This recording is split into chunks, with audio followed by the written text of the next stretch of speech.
everyone, this is Mike Gutierrez, the retired farmer, and I'm on my way to the farm like I do every day. And I wanted to show you a glimpse of what I do. This is a half an hour trip. It allows me to relax in that half hour, to think of new things for my books, to think of new things to do in the farm when I get there, and all in all, just enjoy the scenery, which the last 10 minutes or so is planted fields and nurseries and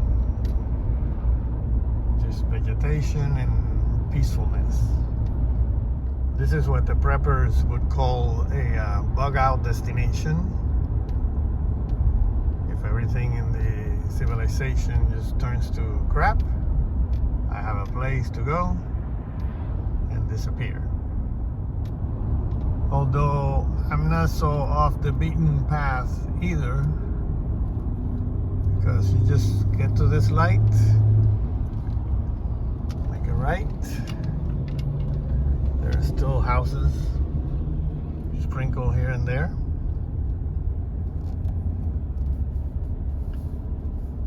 And then you just turn into my little slice of heaven.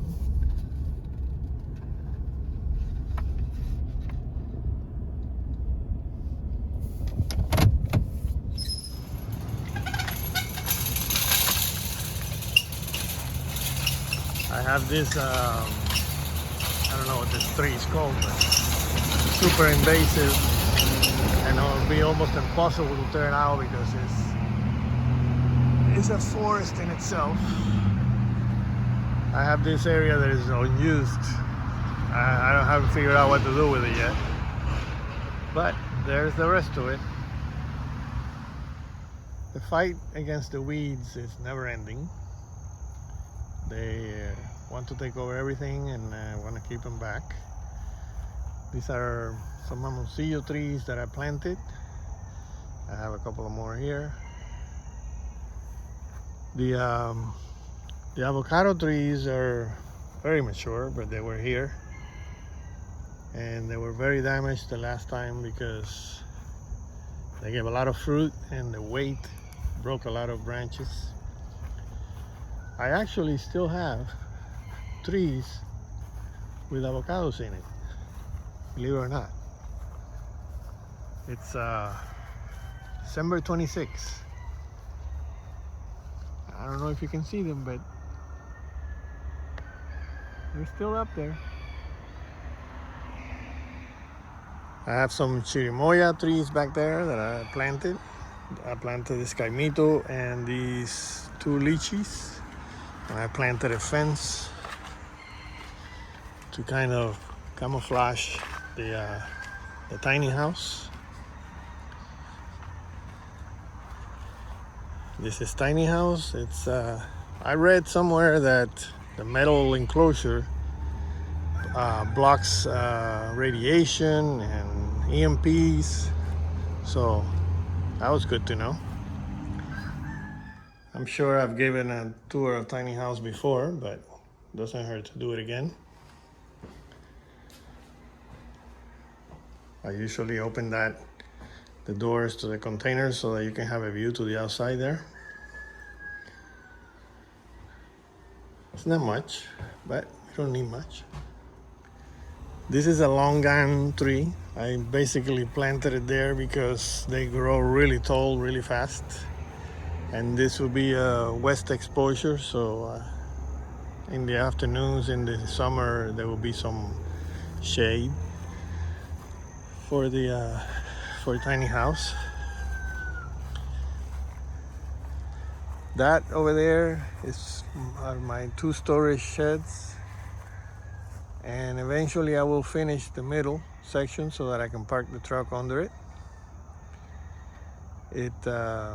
I had to use all those corrugated roof panels to build the chicken coops. So when I dismantled it from the other farm and brought it over, I found out that I Need about 20 more of them that I have to buy to finish it. Here I have water. I will have water whether I have power or not. So that's good to know that water is available. So every morning when I come, I open the door and let the guys out. They're always eagerly waiting for me. I'm having a problem with too many roosters and they're fighting each other. This is the main guy. He rules. And everybody else is down in the pecking order, like this guy right here, and this guy right here, and this guy right here. These I'm gonna have to separate because they're gonna kill each other. But they just come out and eat grass. They eat more grass than a cow. But it's nice to watch them. And in here I have my rabbits. Rabbits, rabbits, oh rabbits. This is my big mama. She gave birth to 10 rabbits last time. That was some kind of a record. More rabbits. This is one of the prettiest ones. More rabbits here. More rabbits here. More rabbits and more rabbits. Then in here we have quails, and more quails. And then rabbits, rabbits, more rabbits. More rabbits, more rabbits. There's usually some eggs in here. Let's see. There's a couple. Okay. More rabbits back there, more rabbits. There's this girl, which, I don't know, she spends her entire life just brooding and taking care of eggs. She was a good mother to 3 little chicks last time, and then she went back to what she knows how to do best. Then there's still more rabbits back here. Rabbits, rabbits, rabbits. And then we have the only babies that we have left. These are the babies. And they kind of like, that's the mama. And this is a baby. And these two are babies. They're big already, but they're still babies. Hey you.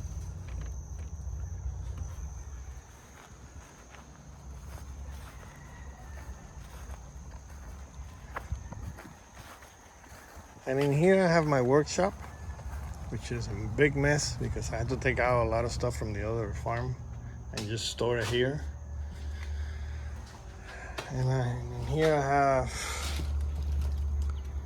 5 little chicks that were born the other day from this little incubator here. Probably those eggs are all duds, but I'm gonna leave them there for a while longer, see what happens. I have all my tools, a little bit of feed for the fish. Then I have my 3 tilapia ponds. That one back there is 1,500 gallons. This one is 2,500 gallons, and this one is 3,500 gallons. So let me see if I can make them come out.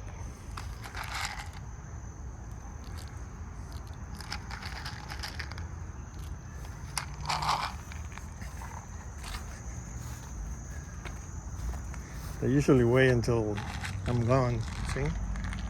They're kind of shy.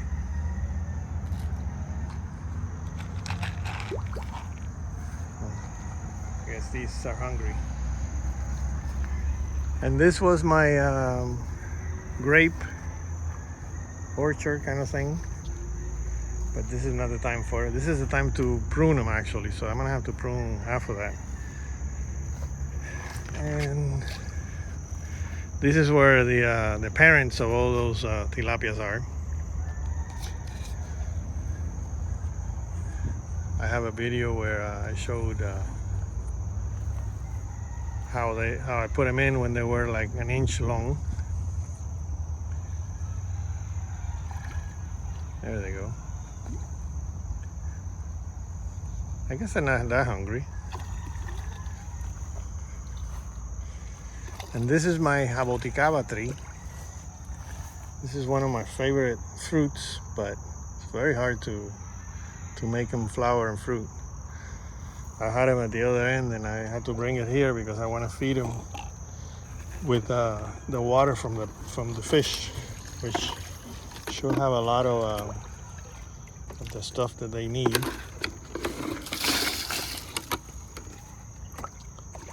And it has progressed. It has shown new leaves and all that since I put it here, so it may be a good change for them, but no flowering yet. We'll see. Sometimes the ibises come to visit and then they just go. And even though they haven't been laying much, to get one of these every 4 or 5 days is not bad either. So let me put it away. And I always have bananas or plantains, whatever they're called. There are all kinds everywhere. And there's more over here. You just give these guys water and that's all they want. And these are ciruelas, which are now hibernating, I guess, for the winter. This is a very nice fruit too. These little skinny trees will give maybe 200-300 ciruelas, which are very nice to pick from the tree and just eat. This is my burn pile. And then once in a while you run into a calabaza. There you go. That one still has to go to twice the size. But it's nice to know that it's there. I'll keep an eye on it. So basically this is all I have. It's only 1 acre. It's not that much, but I don't need any more. As you can see, I mean, in 1 acre I still have sections that I haven't been able to control. The weeds are taking over. So there's a lot of empty space that I could still use, but it's a never-ending battle. I cut the grass and 2 days later it looks like it needs to be cut again. I do weed eating and 3 days later it feels like I have to weed eat again. It's just never ending, and I need to do all the things, not just cutting grass and weed eating. But feels good to come here. I can do this in an hour and a half, the entire trip back and forth, and feeding the animals if I have to. But why do that? I can just take my time, relax. And by the time I leave here, I'm dead tired, but I'm recharged mentally. So it's a balancing act. You don't want to overdo it and exhaust yourself, but it's good to know that you have it, that you can enjoy it, that sometimes it's a burden because you say, oh my God, I have to go feed them. But if it becomes too much of a burden, I have my uncle that lives nearby and I tell him to come and feed the animals and he can do it, and I'll take a break. Okay, so that's it. That's all I have. I just wanted you to have an idea what I do every day. All right, take care. See you in the next one. Bye.